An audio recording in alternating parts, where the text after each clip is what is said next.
What if a room could be more than a place to play? What if it could hold a story? What if stepping inside changed the way you imagined and the way you remembered? At the back of my studio, behind this door, is something special. A space where stories aren't just told, they're lived.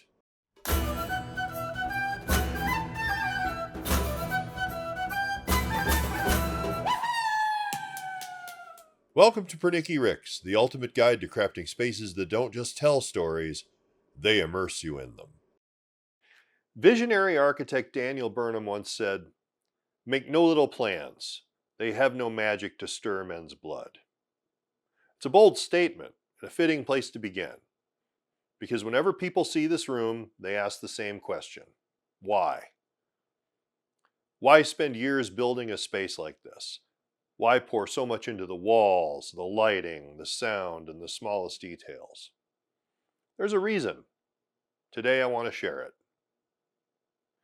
For in a world where our imaginations are so often trapped behind screens, there's something extraordinary about creating a space that brings those dreams into the physical world. As viewers of the channel already know, I call this a game theater. And it matters because of one simple truth. When a room becomes part of the story itself becomes unforgettable. Let's start with some examples outside of gaming. The most literal example, of course, is escape rooms. On the surface, they're just rented office buildings or forgotten storefronts. But step inside and they're transformed. A flickering bulb, a lockbox on a desk, the distant sound of a ticking clock, and suddenly you're in a spy thriller. Or you open a creaky door and an eerie voice beckons you forward. The door slams shut behind you and you're trapped in a haunted mansion. These experiences prove just how much a story a space can carry without anyone having to narrate it. If you squint a little, they're essentially one-shot, fully embodied tabletop adventures. The room is the dungeon, the puzzles are the mechanics. That idea shows up in many forms today, from small independent escape rooms all the way to large immersive experiences like those created by Meow Wolf. If you've ever walked their dreamlike corridors, you know the walls themselves pulse with story. You're not just looking at art, you're walking inside a narrative. The environment is no longer a backdrop, it becomes the storyteller. And while there may be puzzles to engage with if you choose, unlike an escape room, participation isn't required for the experience to work. And then, of course, there are theme parks, which, believe it or not, have been around for centuries. The oldest of these is Deerhofsbakken, often simply called Bakken, founded in 1583 in Klampenborg, Denmark. While it isn't what we'd think of as a theme park by today's standards, Bakken is the direct ancestor of the modern theme park idea. Tivoli Gardens, which opened in the mid-19th century, is often considered the first modern theme park. Highly designed, theatrical, and deliberately immersive. It later became a major inspiration for Walt Disney. Disney, of course, went on to become the undisputed king of theme parks. In 1955, Disneyland opened its gates, introducing the first fully narrative-driven theme park as we understand it today. These experiences are an entire world designed so that you feel like you belong inside them. Every lamppost, every prop, every scent drifting through the air is deliberately placed to convince you that you're somewhere else. And they teach us an important lesson. Immersion works. Environments can shape our emotions just as powerfully as the characters or plot. Arguably, the most recent incarnation of themed immersion hasn't come from entertainment at all, but from retail. Once online shopping made convenience king, physical stores were forced to answer with something the internet could never provide: experiences worth leaving the house for. The focus shifted away from traditional sales and toward brand experience and customer engagement.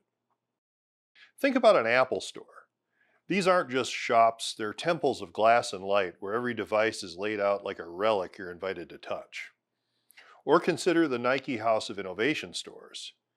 You can design sneakers in real time, test them on an in-store basketball court, and walk out with something uniquely yours.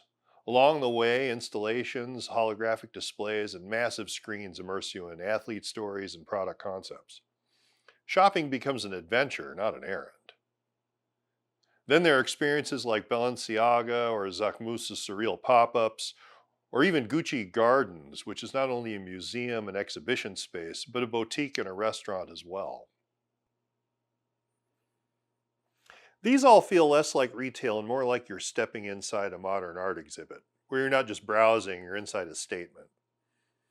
These spaces are what's called hyperphysical retail. They're tactile, immersive, and full of experiences you can't have online.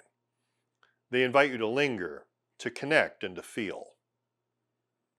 And the interesting part is this isn't just artistry, it's psychology. In psychology, this is known as environmental priming, the idea that our surroundings subtly shape how we think, feel, and imagine. It's been studied extensively in how people shop and even how they vote. The effects are often subtle, but they genuinely shape the way we think. And this is where tabletop gaming enters the conversation. When we all sit around a bare table under harsh overhead lights, our brains stay anchored in the everyday. We may say we're in a warm, friendly tavern, a dark, dank crypt, or the hold of a storm-tossed ship, but our environment is constantly telling us otherwise. The imagination has to fight uphill. But when the space supports the fiction, when the lighting softens, the shadows deepen, sound shifts, and the room itself begins to suggest a different place, something changes. Players slip into character more easily, they speak differently, they listen more closely. The story gains weight, not because the rules have changed, but because the context did. This is the same principle you see in themed retail, immersive exhibits, and theme parks. When the environment supports the narrative, engagement deepens, belief comes more naturally, and the experience tends to linger after you've left. And that's what a game theater is meant to do. It doesn't replace the imagination, it primes it. It gives the mind permission to cross the threshold and stay there. And that brings us to the modern challenge. More and more we play through screens, on virtual tabletops, online platforms. They keep us connected, and they make games possible across distance. But they are a different kind of experience than sharing a physical space. Something subtle changes when play is mediated entirely by glass and pixels. This is sometimes called experiential impoverishment, the gradual thinning of rich multisensory experience into something flatter and easier to forget.